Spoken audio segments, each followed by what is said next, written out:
First ever factory outlet మన Mukunda jewellers వారు తెలుగు నూతన సంవత్సరం ఉగాది పండుగ సందర్భంగా నక్షి మేళా జరుగుతుంది. అన్ని నక్షి జ్యువెలరీ మీద VA ఫ్లాట్ 9.99% మాత్రమే. త్వరపడండి. నిర్మాణ రంగంలో విప్లవాత్మక మార్పులకు రాష్ట్ర ప్రభుత్వం శ్రీకారం చుట్టింది. ట్రాన్స్ఫరబుల్ డెవలప్మెంట్ రైట్స్ TDR వినియోగంతో అదనపు అంతస్తుల నిర్మాణంలో వెసులుబాటు, సెట్బ్యాక్లో మినహాయింపులు కల్పించింది. ఇప్పటివరకు అమలవుతున్న ఆకాశ హార్మ్యాల కనీస ఎత్తును 18 మీటర్ల నుంచి 21 మీటర్లకు పెంచింది. భవన నిర్మాణ నిబంధనలు 2012లో రాష్ట్ర ప్రభుత్వం సవరణలు చేసింది. కొత్తగా మరిన్ని నిబంధనలు అందులో పొందుపర్చింది. ఈ మేరకు మెట్రోపాలిటన్ ఏరియా ప్రత్యేక ప్రధాన కార్యదర్శి జయేష్ రంజన్ ఉత్తర్వులు జారీ చేశారు. ఇకపై భవన నిర్మాణ నిబంధనల మేరకు రోడ్డు వెడల్పు, ప్లాటు విస్తీర్ణం ఆధారంగా అనుమతించిన ఎత్తు వరకు మాత్రమే నిర్మాణం చేయాల్సి ఉంది. ఈ లెక్కన ప్లాటు విస్తీర్ణం 1000 చదరపు మీటర్లు దాటితేనే గరిష్టంగా 18 మీటర్ల ఎత్తు వరకు అంటే G+5 అంతస్తుల భవన నిర్మాణానికి అనుమతి ఉండేది. TDR కొనుగోలు చేసినా అదనపు అంతస్తులు కట్టుకునేందుకు వెసులుబాటు లేదు. తాజా సవరణల్లో TDR వినియోగిస్తూ నిర్మాణం 21 మీటర్ల ఎత్తు వరకు అంటే G+6 అంతస్తులు నిర్మించుకునేందుకు అవకాశమిచ్చింది.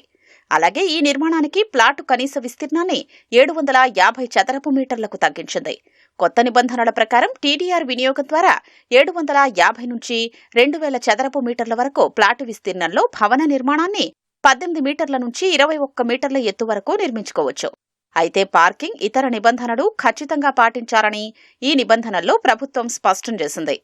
ప్లాటు విస్తీర్ణం 2000 చదరపు మీటర్లకు మించి ఉంటే ఆ స్థలంలో TDR ద్వారా అదనపు అంతస్తులు నిర్మించుకునేందుకు ప్రభుత్వం వెసులుబాటు కల్పించింది. రోడ్డు కనీస వెడల్పు 40 అడుగులకు మించి ఉంటే ఆ ప్లాట్లో G+5 అంతస్తులకు మించి అదనంగా మరో 3 అంతస్తులు నిర్మించుకోవచ్చు. రోడ్డు వెడల్పు 60 అడుగులకు మించి ఉంటే అదనంగా 4 అంతస్తులు, 80 అడుగులకు మించితే 5 అంతస్తులు కట్టుకోవచ్చు. అయితే అగ్నిమాపక, ఎయిర్పోర్టు, ఇతర నిబంధనలు పాటించాలని తెలిపింది.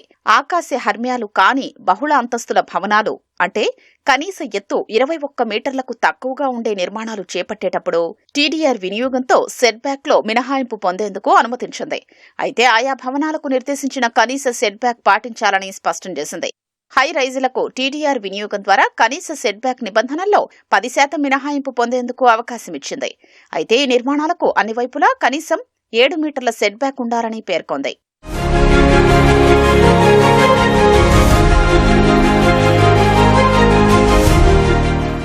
పట్టణ ప్రణాళిక విభాగం మాస్టర్ ప్లాన్లో పేర్కొన్న రోడ్డు వెడల్పు తగ్గించినా, సవరించినా ఆ రోడ్డును తొలగించినప్పుడు ఆ స్థలానికి సమానమైన డెవలప్మెంట్, వినియోగ మార్పిడి ఛార్జీలు లేదా ఆ TDRకు సమానమైన ఛార్జీలు చెల్లించాలి.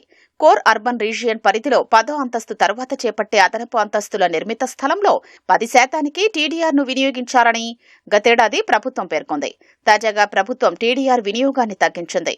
10 అంతస్తుల నుంచి 20 అంతస్తుల వరకు నిర్మిత స్థలంలో 3% నిర్మిత స్థలానికి సమానమైన, అలాగే 20 అంతస్తులకు మించితే ఆ మొత్తం నిర్మిత స్థలంలో 5% నిర్మిత స్థలానికి సమానమైన TDR వినియోగించాలని తెలిపింది. భవన నిర్మాణ దరఖాస్తు సమయంలో 50% TDR వినియోగిస్తున్నట్లు పత్రాలు సమర్పించాలి. మిగతా 50% TDR పత్రాల్ని నివాస యోగ్యతా పత్రం జారీ సమయంలో అందజేయాలి. రోడ్డు విస్తరణ, అభివృద్ధి పనుల్లో భాగంగా కోల్పోయే ప్లాటు విస్తీర్ణానికి పరిహారంగా TDRను ప్రభుత్వం జారీ చేస్తుంది. ఈ హక్కుల్ని స్థిరాస్తి వ్యాపారులు, వ్యక్తులు కొనుగోలు చేసి అదనపు అంతస్తులు, సెట్బ్యాక్లో ఆ విస్తీర్ణం మేరకు మినహాయింపులు పొందొచ్చు. చెరువుల పూర్తిస్థాయి నీటి మట్టం, గరిష్ట వరద మట్టం, నీటి వనరుల నాలాలకు బఫర్ జోన్ల పరిధిలోకి వచ్చే పట్టాభూముల్ని ప్రభుత్వానికి స్వాధీనం చేసినప్పుడు ఈ TDRలను ప్రభుత్వం జారీ చేస్తుంది.